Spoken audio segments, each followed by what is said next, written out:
할렐루야. 성경 1189장 장별로 알아가는 성경 이야기 진행을 맡고 있는 구재숙 목사입니다. 반갑습니다. 지난 시간에 이어서 요엘서 함께 해보도록 하겠습니다.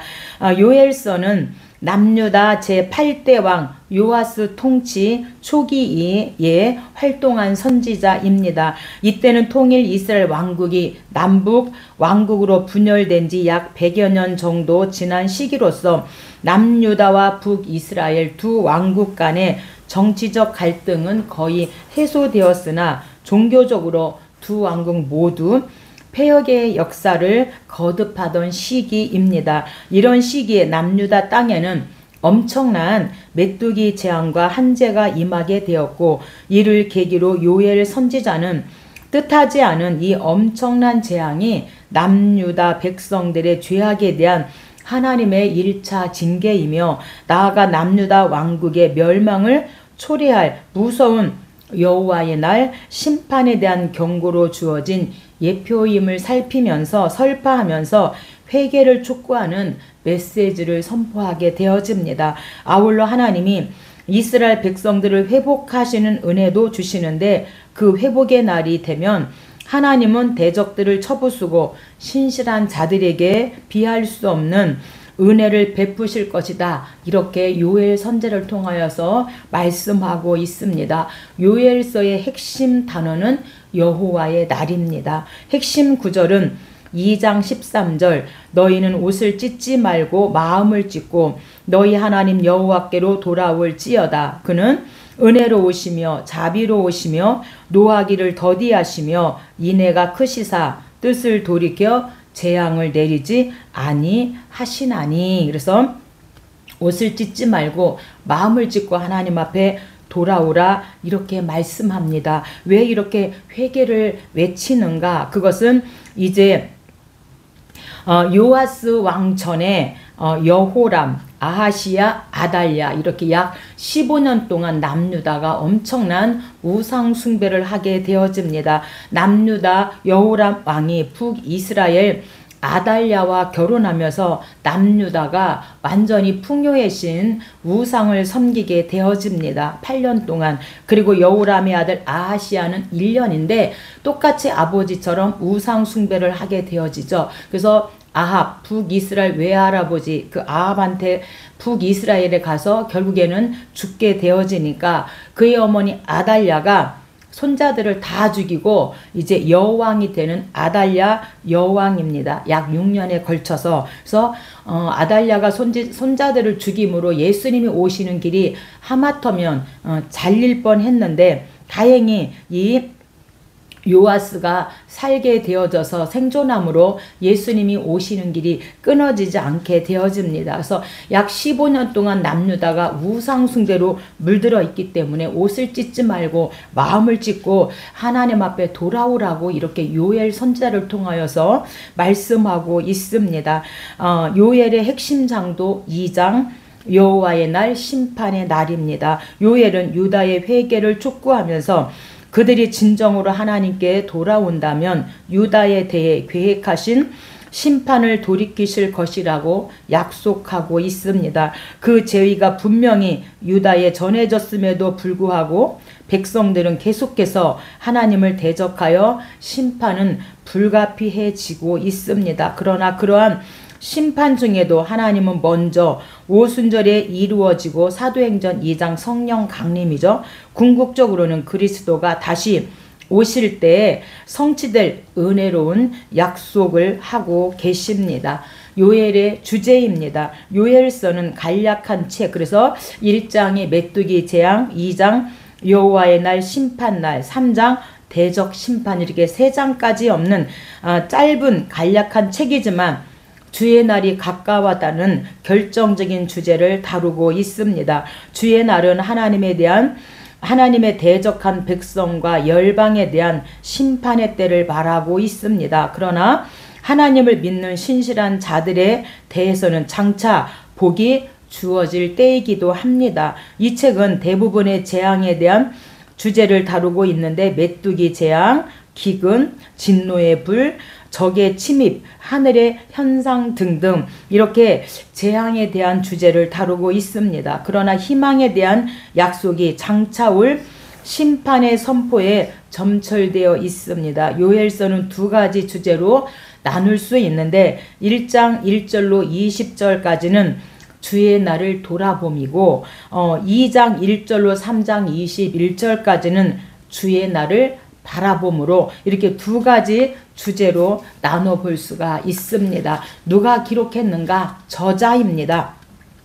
저자는 요엘서를 기록한 요엘입니다. 본서의 자체 내중 1장 1절 부두엘의 아들 요엘에 근거하여 요엘이 본서의 저자로 의심 없이 인정되고 있습니다. 요엘은 엘리야와 동시대 선지자로 요아스 시대의 남왕국 유다의 예루살렘에서 활동한 선지자입니다. 언제 기록했는가? 기록 연대입니다.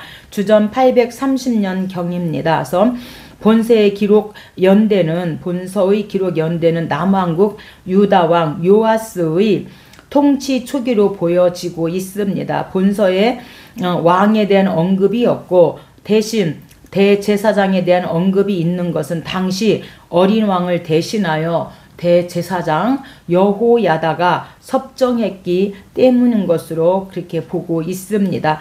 기록 목적입니다. 기록 목적은 첫째, 유다 땅에 임한 메뚜기 떼와 한제 가뭄의 재앙을 통하여서 장차 임할 여호와의 날 무서운 심판을 일깨워주기 위해서이고, 두 번째는 죄악을 깨닫고 회개하는 자에게는 신령한 축복을 누림과 동시에 여호와의 날에 구원에 이를 수 있음을 일깨워주기 위해서 요엘 선자를 통하여서 기록하고 말씀하고 있습니다. 요엘서에서 어떻게 예수 그리스도를 볼 수 있는가? 그리스도는 자신이 아버지께로 올라간 후에 성령을 보내주시겠다고 약속하고 있어서 요한복음 16장 7절로 15절 성령을 약속하고, 사도행전 1장 8절 너희가 성령을 받으면 예루살렘과 온 유대와 사마리아 땅끝까지 내 증인이 되라, 이렇게 오순절날 이 말씀이 성취되었을 때 베드로는 요엘서 2장 28절로 32절의 말씀을 근거로 여기서 이렇게 말씀하죠. 그때 내 영을 남종과 여종에게 부어줄 것이며 내가 이적을 행하는 이적을 하늘과 땅에 베풀리니 누구든지 여호와의 이름을 부르는 자는 구원을 얻을 것이다. 그리고 그 후에 내가 내 영을 만민에게 부어주겠다. 너희 자녀들이 장래일을 말할 것이고 너희 늙은이는 꿈을 꾸며 너희 젊은이는 이상을 볼 것이다. 이렇게 베드로가 요엘에 있는 말씀을 그렇게 근거로 말씀하고 있습니다. 그리고 사도행전 2장 16절로 21절이죠.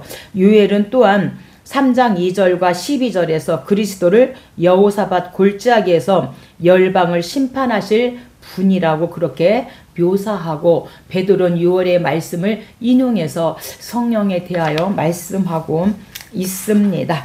우리가 이 요엘은 유다의 예언자입니다. 그래서 부두엘의 아들이고, 이름의 뜻은 야훼는 하나님이시다, 이런 뜻을 가지고 있습니다. 요엘의 예언 중심 사상은 주의 날이 임박해 왔다는 것을 외치고 있습니다. 1장입니다. 1장은 메뚜기 재앙입니다. 선지자 요엘은 메뚜기 재앙과 가뭄을 통해서 이미 이스라엘에 임한 여호와의 재앙이 어떠한 것인지를 암시해 주고 있습니다. 이 사건이 역사적 사실인가 대해서는 여러 가지 학설이 있으나 역사상 실제 사건으로 봄이 타당한 것으로 그렇게 말씀합니다. 이 두 사건은 불순종한 이스라엘을 향한 하나님의 징계의 신호탄이자 종말론적 대심판의 예표이기도 합니다. 1절입니다. 성경 가지고 계신 분은 저와 함께 성경을 찾아가면서 함께 은혜 나누면 좋겠습니다. 부두엘의 아들 요엘에게 임한 여호와의 말씀이라. 팥종이가 남긴 것을 메뚜기가 먹고 메뚜기가 남긴 것을 느치가 먹고 느치가 남긴 것을 황충이 먹었도다. 그래서 이 메뚜기, 팥종이, 황충, 느치는 이 메뚜기의 종류를 가리키는 4개의 히브리어입니다. 그러나 이 메뚜기 떼가 1장 6절에 보니까 다른 한 민족, 그래서 다른 한 민족이 내 땅에 올라왔음이로다. 다른 한 민족으로. 그 다음에 2장 2절은 강한 백성으로 표현하는데 어둡고 캄캄한 날이요 짙은 구름이 덮인 날이라. 이는 많고 강한 백성이 이르렀음이로다. 그리고 2장 5절에서는 강한 군사로 표현하고 있습니다. 그들이 산 꼭대기에서 뛰는 소리는 병거 소리와도 같고 불꽃이 건물을 사르는 소리와도 같으며 강한 군사가 줄을 벌이고 싸우는 것 같으니 이렇게 다른 한 민족, 강한 백성, 강한 군사로 표현한 것으로 보아 적군으로 봄이 옳습니다. 5절입니다. 취하는 자들아 너희는 깨어 울지어다. 너희는 울지어다. 이는 담포도주가 너희 입에서 끊어졌으니. 그래서 4절과 5절 이 메뚜기 4가지 명칭으로 반복해서 서술한 이유는 재앙이 거듭되어 재앙 참혹함을 강조하기 위함입니다. 그리고 강한 백성, 다른 한 민족, 강한 군사로 이렇게 적군으로 이제 이들이 메뚜기 재앙을 통하여서 어려움을 당할 것을 말씀하고 있습니다. 8절입니다. 너희는 처녀가 어렸을 때 약혼한 남자로 말미암아 굵은 배로 동이고 애국함같이 할지어다. 그래서 이 당시에는 남편이 죽으면 재혼할 그런 기회가 전혀 없었다고 합니다. 한평생 이삭을 줍는 인생, 그래서 룻처럼 그렇게 이삭 줍는 인생으로 살아가야 할 것을 말씀하고 있는데 이렇게 애국하라 이렇게 말씀합니다. 9절입니다. 소재와 전제가 여호와의 성전에서 끊어졌고 여호와께 수종되는 제사장은 슬퍼하도다. 그래서 이렇게 왜 소재와 전제가 끊어졌고 여호와께 수종드는 제사장들은 슬퍼하는가? 여호람이 그 북이스라엘 아합의 딸 아달랴와 결혼하면서 남유다에까지 우상 숭배가 퍼지게 되었고 그의 아들 아하시야 1년인데 이때도 아버지처럼 똑같이 우상 숭배를 하고요. 아달랴가 북이스라엘 아합한테 갔다가 죽죠. 그랬을 때 그 어머니 아달랴가 손자들을 죽이고 아달랴 여왕이 되면서 6년 동안 왕위에 있어요. 그래서 15년 동안 남유다가 얼마나 우상 숭배를 했는지 이제 이렇게 소재와 전제가 여호와의 성전에서 끊어졌다. 그렇게 말씀하고 여호와께 수종드는 제사장들은 슬퍼한다라고 하는데 이 전제는 제사를 드리는 방법으로 번제단 위에 붉은 포도주나 독주를 부어서 드리는 제사입니다. 근데 전제를 드릴 수 없었던 까닭은 메뚜기 재앙으로 인해 포도를 수확할 수 없었기 때문이고 또한 이렇게 왜 수확할 수 없었는가? 우상 숭배로 인하여서 하나님께서 그렇게 이제 이들에게 재앙을 내리신 것을 볼 수가 있습니다. 오늘 저와 여러분 행여라도 하나님을 떠나 우상 앞에 있다면 어서속히 우상에서 돌이켜서 하나님 앞에 돌아왔으면 좋겠습니다. 2장입니다. 2장은 여호와의 날 심판날입니다. 요엘은 여호와의 날의 심판의 모습을 메뚜기의 활동과 연관하여 설명하고 있습니다. 그것은 다분히 공격적이고 파괴적인데 엄밀한 의미에서 여호와의 날은 이중적 성격을 갖고 있습니다. 악인에게는 가혹한 형벌이 주어지나 의인에게는 상급이 주어지는 것, 누구에게는 심판, 누구에게는 구원의 날, 축복의 날인 것이죠. 그러므로 그 날은 기쁨의 날이자 애국의 날이다.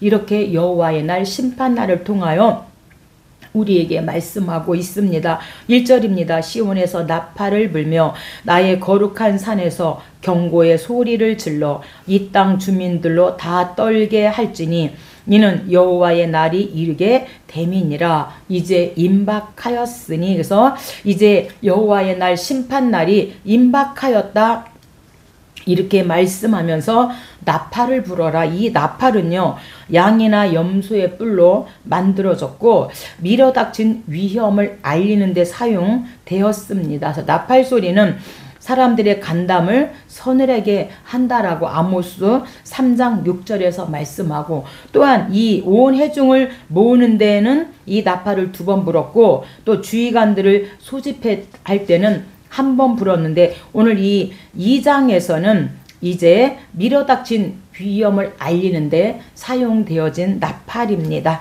그래서 여호와의 날은 요엘 선지자가 최초로 여호와의 날을 사용했는데, 구약 선지서에서는 16번 이렇게 여호와의 날을 사용했습니다. 하나님께서 역사의 한순간에 극적으로 개입하신 날이 여호와의 날인데, 개입 목적에 따라서 멸망과 심판의 날이 되고 축복과 구원의 날이 될 수 있음을 오늘 2장에서 우리들에게 말씀하고 있습니다. 2절입니다. 어둡고 캄캄한 날이요 짙은 구름이 덮인 날이라. 새벽빛이 산 꼭대기에 덮인 것과 같으니 불이 그들의 앞을 사르며 불꽃이 그들의 뒤를 태우니 그것을 피한 자가 없도다. 그래서 이 여호와의 날 심판날에 하나님의 심판을 피한 자가 없다.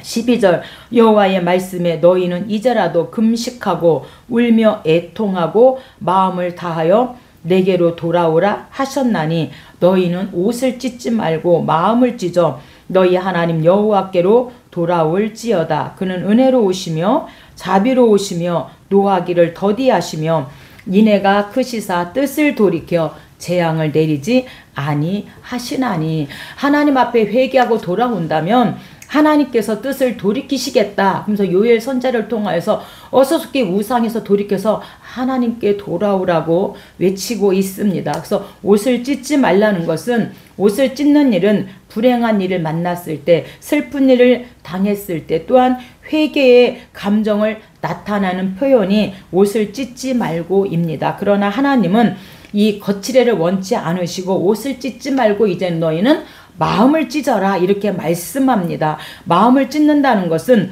굳은 마음을 제하고 부드러운 마음을 갖는다는 뜻을 가지고 있습니다. 이는 또한 마음의 할례, 상한 심령으로 표현되기도 하며 가식적인 회개가 아닌 진정한 회개하기를 하나님께서 원하신다. 그래서 남유다 백성들에게 어서속히 회개하고 진심으로 하나님 앞에 돌아온다면 이제라도 하나님께서는 그 심판의 뜻을 돌이켜서 재앙을 내리지 않을 것이다. 이렇게 회개를 요청하고 있습니다.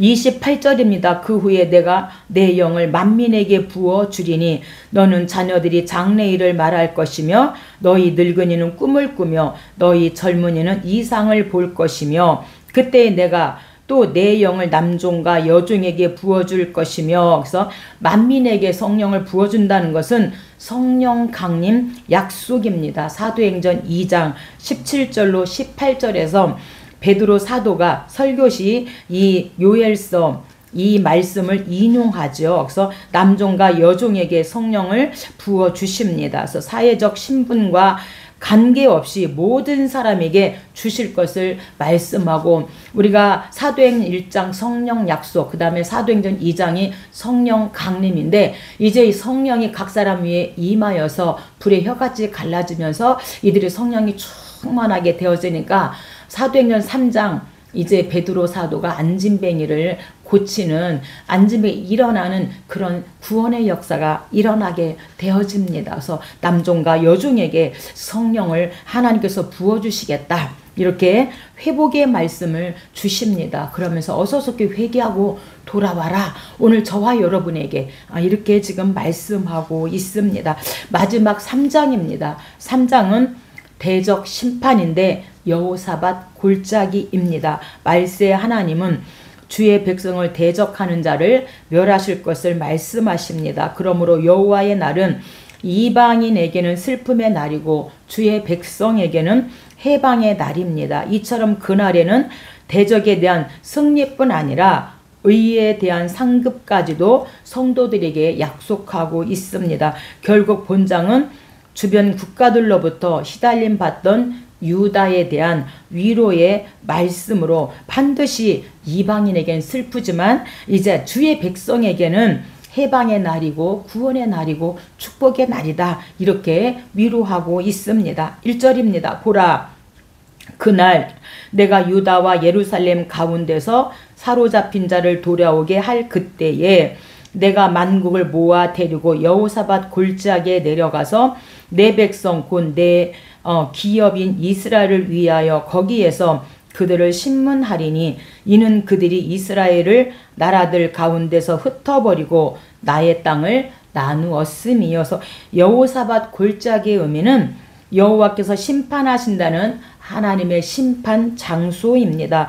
예루살렘 근처의 어떤 골짜기를 일컫는 상징적인 명칭으로 심판의 골짜기라고도 합니다. 이곳은 예루살렘을 치려고 모여든 여러 민족들을 치신 하나님의 궁극적 심판의 장소이며 이곳에서 여호사밧 왕은 여러 민족들을 이기는 주님의 역사적 승리를 증거하게 되어집니다. 3절입니다. 또 제비 뽑아 내 백성을 끌어가서 소년을 기생과 바꾸며 소녀를 술과 바꾸어 마셨음이라. 두로와 시돈과 블레셋 사방아 너희가 나와 무슨 상관이 있느냐? 너희가 내게 보복하겠느냐? 너희가 보복하는 것을 내가 신속히 너희 머리로 돌리리니. 그래서 하나님께서 반드시 이제 이렇게 대적자들을 심판하실 것을 하나님께서 말씀하시고 주의 백성은 해방과 이제 구원의 날로 하나님께서 복 주시는 것입니다. 12절 민족들은 일어나서 여호사밧 골짜기로 올라올지어다. 내가 거기에 앉아서 사면의 민족들을 다 심판하리로다서 여호사밧 골짜기에서 하나님께서 악인을 심판하시고 회개하고 돌아온 이 백성들에게는 구원의 날이고 축복의 날이다 이렇게 말씀합니다. 요엘서의 결론은요. 회개하는 자 축복과 구원의 날이고 회개하지 않는 자에게는 멸망과 심판의 날이다 이렇게 말씀합니다. 그래서 여호람 8년 아하시야 1년, 아달랴 여왕 6년, 15년 동안 남유다의 엄청난 그런 우상 숭배로 인하여서 이제 요엘 선자를 통하여서 회개하고 돌아와라고 말씀하면서 옷을 찢지 말고 마음을 찢고 너희 하나님 여호와께로 돌아올지어다. 이렇게 가식적인 회개가 아니라 진정한 회개하기를 하나님께서 원하시면서 오늘 저와 여러분이 우상에서 세상에서 하나님께 돌아오기를 기다리시는 그 하나님의 사랑에 여러분 응답해서 이제 구원의 역사가 오늘 저와 여러분의 심령 속에 우리의 삶 속에 임하길 부탁합니다. 여기까지 하겠습니다. 감사합니다.